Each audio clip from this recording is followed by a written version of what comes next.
Hello friends. One of my followers sent me this problem and asked me if I would solve it. So I told her I would make a clip for her and we can learn along with her as we go through this. You are welcome to send me requests like that. I am a busy person, but if I can squeeze it into my schedule, I will attempt to make a video for you. So let's look at this. As you can see, it's long division and it's a 3-digit divisor. So we're going to say to ourselves, when we divide, we're going to round this to 100 to be able to fit it into 778. The reason why we're rounding it to 100 is you've got to round it to the nearest 100. This would round down to 100. Now we know 100 would fit into 778 7 times, but this is 124. So let's rather make it 1 less than 7 times. Let's rather try 6 here and see how that works. Okay, so we've done our 6. So we've done our divide step. Now we're going on to our multiply step. So we're going to go 6 times 4 and write it there. So 6 times 4 is 24. We write the 4. We carry the 2 to this column. We'll add it in on our next multiply. So now we're going to go 6 times 2. 6 times 2 is 12, plus that 2 we had there is 14. We're going to carry a 1 there. Now we're going to go 6 times 1. 6 times 1 is 6, plus that 1 we were carrying is 7. So we've done our multiplier. Now we're doing our minus. Okay, so we put our minus in place. Now the minus is like your normal column minus or subtraction problems. This would be the units column, that would be the tens column, this would be the hundreds column. So let's go. 8 minus 4 is 4. There it is. 7 minus 4 is 3.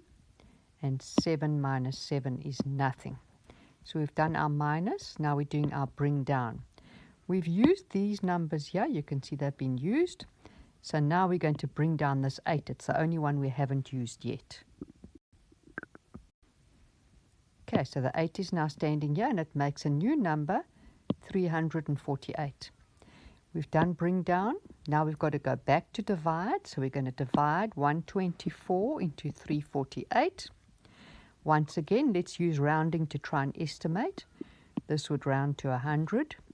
100 into 300 would go 3 times, but there's an extra 24, so it won't fully fit in 3 times. Let's put a 2 here and see if that works out. Okay, so we've got the 2, we've done our divide, now it's our multiplier. 2 times 4, we're going to put our 8 there. 2 times 2, we're going to put our 4 there. 2 times 1, we're going to put our 2 here. We've done our multiply step. Now we're busy with our minus step, so we're going to put a minus here and we're going to do our subtraction. Okay, so as I said over here, it's exactly the same. That's your units, your tens, your hundreds. We're going to do our subtraction.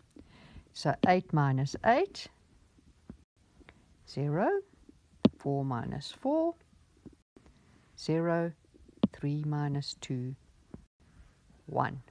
So our answer for that subtraction is 100.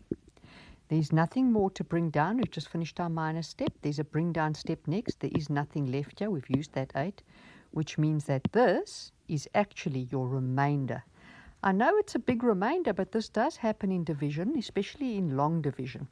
We do sometimes get big remainders. So let's go write the remainder up here. Right, so the answer to the problem is 62, remainder 100. I hope that makes it clearer. And then remember that there are practice worksheets waiting for you on my website. You can go practice long division there. You can practice many maths concepts. I've loaded lots of free worksheets for you guys to enjoy. So just click the link in my bio, or you can look at the next screen. There will be a link that you can go type in to get to my website. I hope that you improve in maths and enjoy your day.